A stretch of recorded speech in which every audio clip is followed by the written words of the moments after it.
Pozdravljeni, dragi gledalci. Danes bomo govorili o padcu Konstantinopla. Padec Konstantinopla leta 1453 mnogi zgodovinarji opisujejo kot trenutek, ko je rimska zgodba dokončno ugasnila in ko se je Evropa začela premikati v novi vek. Čeprav se Bizantinci sami res niso imenovali Rimljani, so bili dejanski nasledniki samih Rimljanov. V resnici je bil Bizanc že dolgo pred samim padcem mesta na kolenih, saj je cesarstvo ostalo samo še pri mestu Konstantinopel in nekaj otokih, ki so bili njihovi bolj na papirju, kakor v praksi. In vse to zaradi tega, ker je osmansko ozemlje čisto obkolilo Bizantinsko cesarstvo. Mesto, ki je nekoč štelo več kot 500 000 prebivalcev, je imelo do sredine 15. stoletja le še okoli 50 000 ljudi, kar pomeni, da je nekdanja metropola delovala kot utrjena, a izčrpana trdnjava. Leta 1449 umrl Ivan VIII, ga je nasledil njegov sin, Konstantin XI. Paleolog. Morate vedeti, da mesto Konstantinopel se je začelo s cesarjem Konstantinom in končalo s cesarjem Konstantinom. In Konstantin XI. Je praktično dobil krono skupaj z opozorilom: Ej, majster, obleganje se ti bliža. Na osmanski strani pa je leta 1451 umrl Murad II. Nasledil pa ga je Mehmed II., ki je Konstantinopel videl kot zadnjo ključno oviro za varnost in prestiž svojega cesarstva. Konstantinopel je bil simbol in strateška točka, legendarno neosvojljivo mesto, ki je skozi zgodovino res uspešno uspelo zavzeti le redkim, med njimi križarjem leta 1204 in Osmanom leta 1453. Mehmed je do začetka leta 1453 utrdil oblast in svojim svetovalcem predstavil vojno kot nujnost, ne kot muho. Trdil je, da so Bizantinci sicer šibki, a ravno zato nevarni, ker v stiski iščejo zaveznike in spletkarijo. Mesto bi lahko padlo v roke komu drugemu, ki bi bil za Osmane še večji problem. Prejšnja obleganja po njegovem niso propadle zato, ker bi bili zidovi čudežni, ampak zato, ker je napadalcem zmanjkalo časa, sreča ali pa so jih ustavili zunanji razlogi. Zato je bil trenutek boljši, ker je bilo mesto razklano zaradi verskih sporov, italijanskih nezanesljivih zaveznikov, Osmani pa so se počutili dovolj močne tudi na morju. Da je bil Bizanc že prej hudo poškodovan, je močno prispevala 4. križarska vojna. In prav 4. križarska vojna je Konstantinopel tako prizadela, kot da bi ti nekdo prišel pomagati pospravljati stanovanje, na koncu bi ti pa izprazno stanovanje.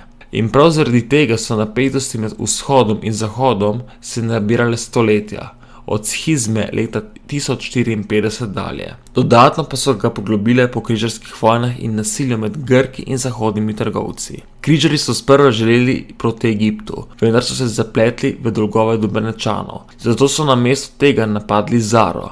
Nato pa zaradi bizantinskih notranjih sporov dobili še ponudbo princa Alekseja, da jim v zameno za podporo obljubi denar in vojsko, če ga posadijo na prestol. Leta 1204 so po več poskusih prebili obrambo, mesto izropali, pobijali civiliste in izvajali nasilje, in kar je Bizanc dolgoročno oslabilo do te mere, da si 200 leti kasneje še vedno ni opomogel. Leta 1450 Mehmed II. Obleganja ni začel naslepo, ampak je mesto najprej sistematično zapiral. Ob Bosforju sta stali dve trdnjavi, starejša Anadola Hisar in nova Rumeli Hisar, zgrajena 1452, ki so dobile zlovešče ime Rezalec grla, ker je bil njen namen odrezati Konstantinopel od morja in oskrbe Konstantina XI. Konstantin XI. Je poslal diplomate protestirati, Mehmed pa jih je hladno zavrnil, zato je bilo jasno, da bo spopad neizogiben. Konstantinopel je imel sicer fantastično lego, Zlati rog kot naravno pristanišče in mogočne Teodezijeve zidove, ki so več tisoč let varovali mesto. A leto 1453 je prineslo problem, ki ga zidovi niso marali. In to so bili topovi. Razmerje moči je bilo brutalno. Mehmed II. Je zbral ogromno vojsko, med njimi janičarje, kot elitno pehoto in tudi množico nerednih vojakov, ki so računali na plen. Poleg tega pa še strokovnjake za logistiko in topništvo ter veliko ladjevje. Bizantinska obramba je bila številčno majhna in odvisna od zidov ter nekaj tujih zaveznikov, zato je morala improvizirati, kjerkoli je lahko. Mehmed je vedel, da mora prevzeti nadzor nad Zlatim rogom, zato je po pomorskemu neuspehu izvedel izvrstno potezo.